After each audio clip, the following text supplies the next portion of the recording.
Far as BuzzFeed, which is a failing pile of garbage, writing it, I think they're going to suffer the consequences. They already are. That they can make anything bad because they are the fake, disgusting news. Fake news, a term that has been around since the early 1600s, but has only been popularized and used so much since the 2016 elections. News of big events used to bring our nation together. However, as of today, it is one of the many reasons that our country is divided. And fake news is just one of those reasons because of media outlets giving out biased and false information out to the public.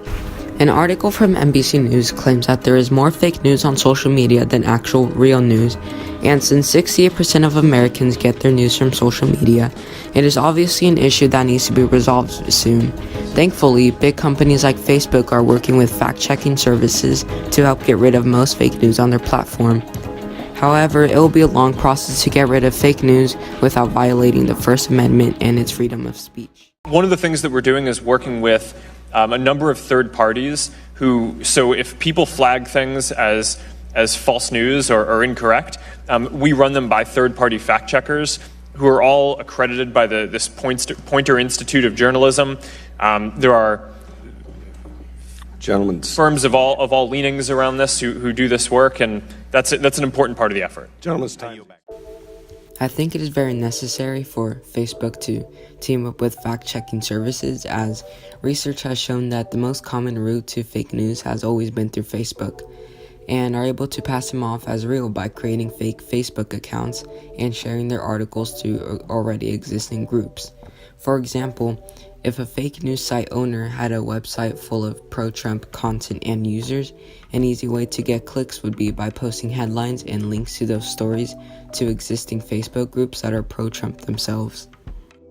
Fake news is an issue that will be around for a long time, and I believe that instead of people constantly falling for fake news and sharing it, we can always do ourselves a favor and prevent ourselves from falling for fake news. There are very important steps that can help anyone spot fake news. These are checking publishers' credibility. This would mean investigating who the publisher/source is and if it is something or someone who is reliable. Paying attention to quality. This would mean looking for any spelling mistakes, grammar errors, lots of capitalization, and dramatic punctuation. The third step is very simple, which involves doing a quick search about your topic and seeing if other news sources have reported about your topic too. I wanted to know in what exact point in time did the term fake news become so popular, so I used the Google Trends website to help me determine how popular the word was between 2014 and 2018, and to no surprise, the word sprung in popularity just a month before the elections. A few days ago, I called the fake news the enemy of the people, and they are. They are the enemy of the people.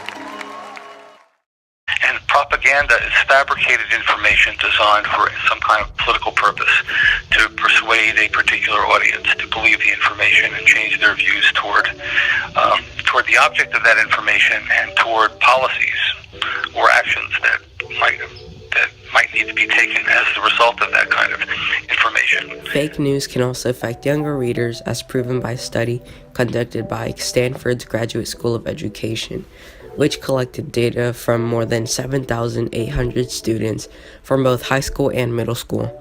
Researchers found that the results were shocking because more than 80% of middle schoolers believed that sponsored content was real news, and high schoolers were not able to spot the difference between real or fake news on Facebook and accepted images as they were without verifying if it was real. Essentially, with the way that humans work is that if we hear something enough, it's called actualization through repetition.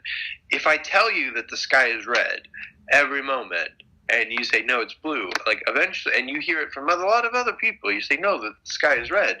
Eventually, you are going to challenge your own perception of what is real, which is why when somebody is in a position of power and they're tweeting constantly, essentially false narratives or alternative facts or whatever. There is no alternative fact. There is, a fact is a fact. Now, what's different about it is perception. Perception is colored by our experience.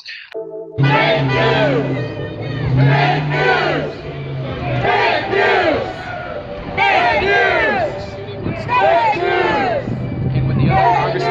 And the capital. That's what I thought.